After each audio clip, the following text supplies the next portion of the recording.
فانا حاده اتوم كهبتمو زدلي غنا افتنان مفنطران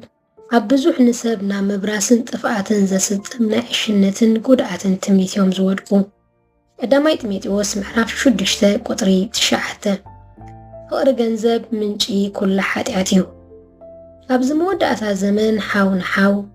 ውልድን ወላድን ሰብኣይን ሰበይትን ብብዙሕ ነገር ዝበኣሱሉን ኣብ ቤት ፍርዲ ዝካሰሱሉን ጊዜና በፂሕና ዘለና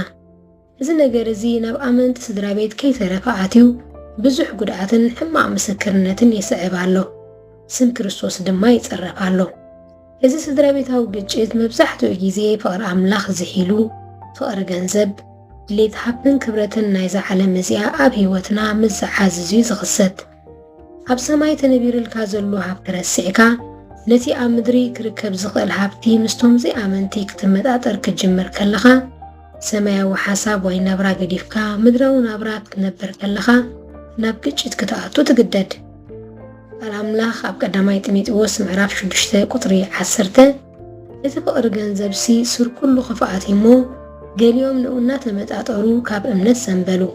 عبر اسمون بوزح سقيا منصو يبلنا نتحقنا فقر املاخ عبانا تعبن تلاقنا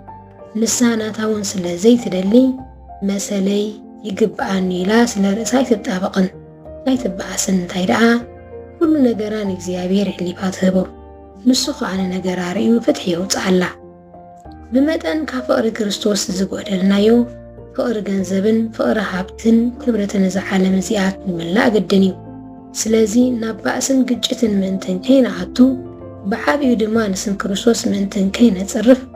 ጊዜ ዓዲግና ኣብ ፀፅባሕ ናብ ኣምላኽ እናቐረብና ብፍቅሪ ክርስቶስ ኣፀቢቕና ክንዓቢ እቲ ዝበለፀ መገዲ እዩ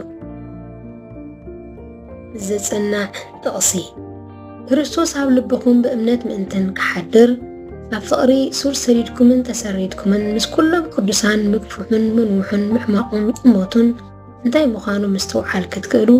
እሞ ነታ ነፍልጠት ሓለፍት ትብላ ፍቅሪ ክርስቶስ ክትፈልጥዋ ክሳዕ ኩሉ ምልኣት ኣምላኽ ምእንትን ክትመልኡ ንፅሊ ኣለኹ ኤፌሶን ምዕራፍ 3 ካብ 17 ክሳብ 19 ነስተንትን ኣብዚ ጊዜ እዚ መሰለይ ገንዘበይ ንብረተይ ወይ ጉቦይ ተነፊገ ትብሎ ነገር ኣሎ ዶ ነዚ መሰለይ ንብሎ ነገር ብኸመይ ክንረኽቦ ክንፅዕር ኣለና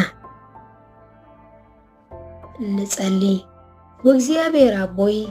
ኣብ ባእስን ግጭትን ወፂኤ ንሓዊ ይቕረ ክብል ክኽእል ፍቅሪ ክርስቶስ ኣብ ልበይ ዓዚዝካ ኣብስሶ